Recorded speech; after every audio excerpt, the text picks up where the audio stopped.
My name is Caitlin Gonzalez, and my topic is Duke Ellington's development of musical advocacy in response to historical events.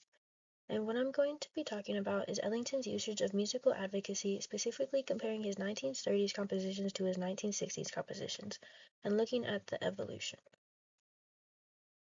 So my thesis is using articles, documentaries, and historical timelines. I will show Duke Ellington's form of retaliation against racial segregation and discrimination was through his compositions, and arguing that his musical advocacy evolved from the 1930s to the 1960s alongside the rise of opportunities and the civil rights movement. My data set was focused on investigating interviews from articles and readings along with historical events. And for my data analysis or my mode of analysis would be biographical and contextual. Just for clarification, biographical analysis focuses on understanding the individual's experience and how it shapes their identity and their decisions. Contextual analysis focuses on the context of the environment to understand why certain texts or decisions were made.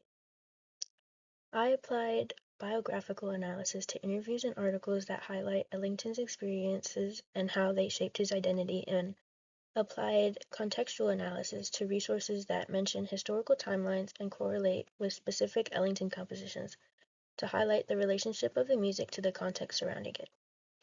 Research questions I used to guide the study was, did Ellington's professional advocacy evolve through his 1930s compositions compared to his 1960s compositions? And did Ellington's compositions shift when historical events occurred? So before I get into the analysis and comparisons, I wanted to give a brief background of the historical context and external factors surrounding some of his compositions throughout the decades.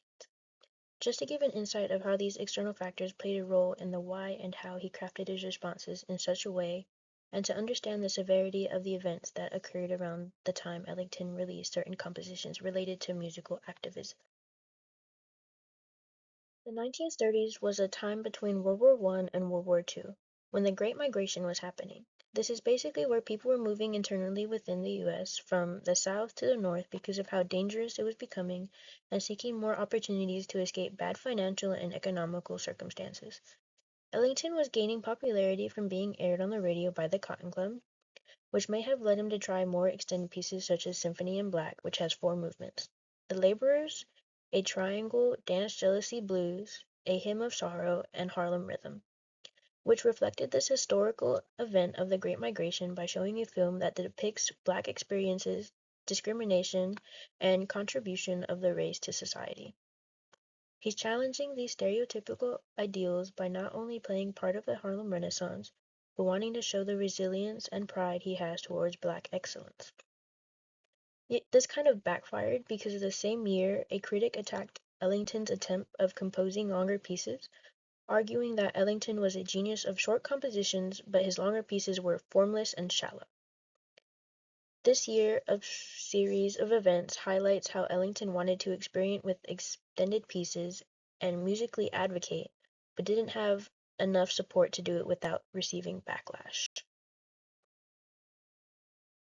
Next is the 1940s. The US had just entered the war and the armed forces were still segregated. There was a shortage of fabric, which led to the outlaw of zoot suits, which were baggy and required long meters of fabric to make them. Many who wore these were minorities, which led them to being discriminated and seen as unpatriotic. Around the same time, Cabin in the Sky was released in Jim Henry's Paradise. If you look at the visuals of the linked video, it shows why zoot suits were still being worn and that it wasn't being less patriotic but simply enjoying a night out. But realistically, wearing these suits made them targets for violence and put people in dangerous and unsafe situations. Some other examples that reflect this time period are Jump for Joy and We Too Sing America, which emphasize the same point Ellington tried to make in Cabin in the Sky, where he shows Black patriotism and their investment in the US. These compositions reflect the time of racial disparities and an attempt to send a message of Black contribution and patriotism. Yet this attempt was also criticized. Instead of focusing on his message, critics such as Hammond and Thiel both concentrate on the fact that Ellington is drifting away from dance music and basic jazz fundamentals because he was being influenced by modern composers and external inspirations. This can be another example of Ellington wanting to advocate and experiment with new styles, yet it continues to be criticized and in a way be overlooked. Now in 1950s, Ellington is experiencing a revival. Ellington was still utilizing musical advocacy. He released Build That Railroad in 1950 under Duke Ellington and his orchestra, still wanting to emphasize the contributions and labor through trains, which around this time, railroads and trains are very significant, with the Green Book, record selling, the Pullman Porters, also hinting at Black creativity by alluding to a work song that may be sung while they work on the railroad, using a jazzy vibe to sing to a motion of a hammer, train whistles, and clanking of metal. Yet this was also a difficult attempt since it was released in the early 50s when Ellington had sort of lost this jazz audience because of his refusal to follow the new jazz or the new style of jazz that had emerged in the earliest years. Yet in the late 50s, they performed at Newport and gained popularity, and Ellington started to become a big sensation again. Ellington was also sent around the globe to promote jazz as a diplomacy or a peace music. Then Ellington released his Race for Space, which overall criticizes America's slowness to put a satellite in space and how places like Russia are viewing America as inferior because of the race problem they have going on, and going even further by using harmony to describe how America refuses to blend and insist on having a master race. This article release shows his dissent of America's hypocrisy and refusal of racial equality, reflecting how America is using him as a representation of peace, yet refusing to integrate and still have segregation ideals. Finally, it's the 1960s. There is more traction of the civil rights movement. Historically, Ellington was still on tour for the government's jazz diplomacy until JFK was assassinated and Ellington, along with other artists, were brought back in 1963. But earlier that year, the civil rights movement is starting to become significantly huge, with MLK's I Have a Dream speech and Philip Randolph's organized march, highlighting that more people are outwardly fighting for racial equality and standing up against those embedded social rules and norms. As a response to the increasing traction, Ellington revives his compositions New World a Comin' and Jump for Joy, both songs which envision a more inclusive society and celebrate the culture. Then there was a first sacred concert, which he had an overall theme of unity and justice and honored Black heritage through a blend of gospel, jazz, and classical music. All of these which highlight Ellington's response to the civil rights movement gaining traction through hope and excitement as he notices this societal shift to something he has been advocating for his whole career.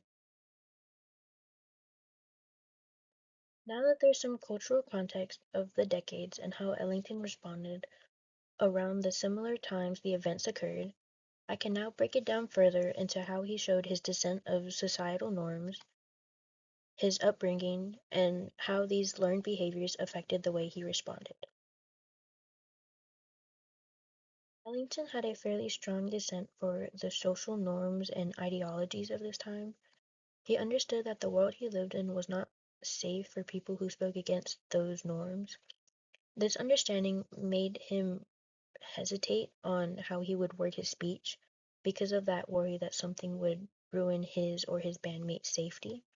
Relying on music to convey his expressions because he couldn't trust to say it openly without facing those dangerous consequences. Going on to say in an interview, to say it without saying it, that is the art. Some examples of his dissent could be seen in his compositions.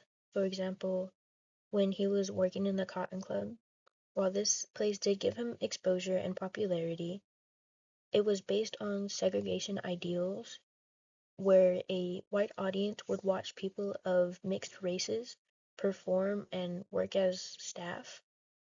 A way he expressed his resentment to this system was through one of his famous pieces, The Black and Tan Fantasy. using Bubba Miley's experiences to incorporate into the piece, seen in the harmony of his solo, and referencing other influences to reflect a more blues and jazz nombre style.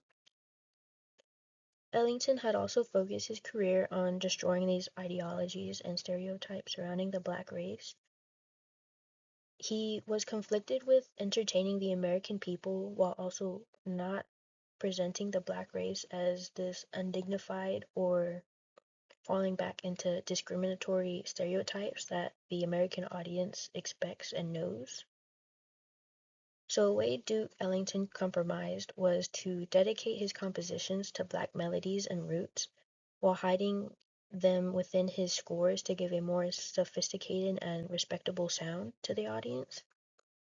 While in some pieces these elements may seem obvious, sometimes Ellington had to sneak these elements into his pieces, such as Jump for Joy, so he can represent his race in a more dignified way. This was one of his non-confrontational ways of combating those stereotypes while also being able to create enjoyable dance music. I believe social learning theory and behavior theory can be used to explain why Ellington responded the way he did and how his upbringing had a big influence on his non-confrontational retaliation. So, for clarity, social learning theory is learning through observation of others, such as a family member or a person the individual respects. And behavior theory is learning through interaction.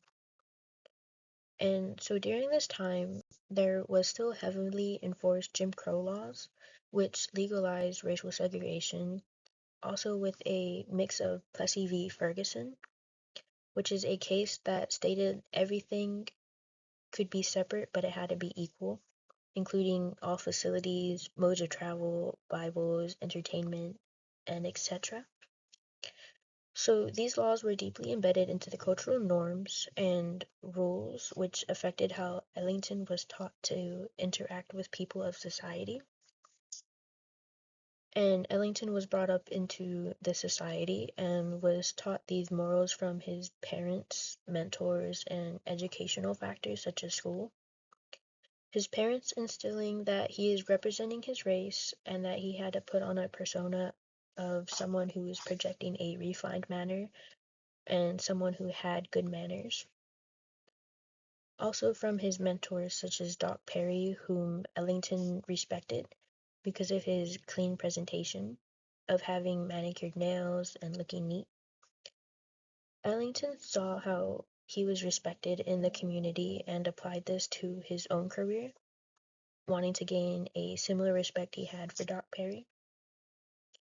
His education was also an enforcer in these moral beliefs, teaching him that the best way to fight injustice wasn't through violence but through high achievement, which is exactly what Ellington relied on to express and combat not only against the racial stereotypes, but the injustice that came along with it. Ellington was brought up during a time where it was unsafe to express ideals and beliefs that went against the norm, so his external social factors instilled this idea of putting on a persona that represents a proper person and encourages him to excel so that he can bring attention to the racial injustice through his achievements such as his compositions.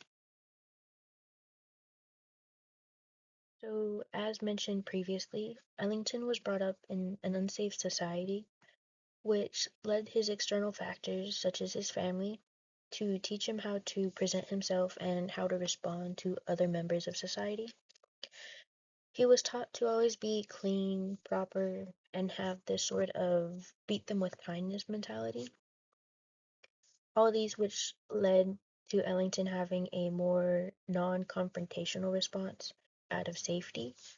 But as more advocacy for racial equality starts to emerge and become more prominent, there begins to be a societal shift.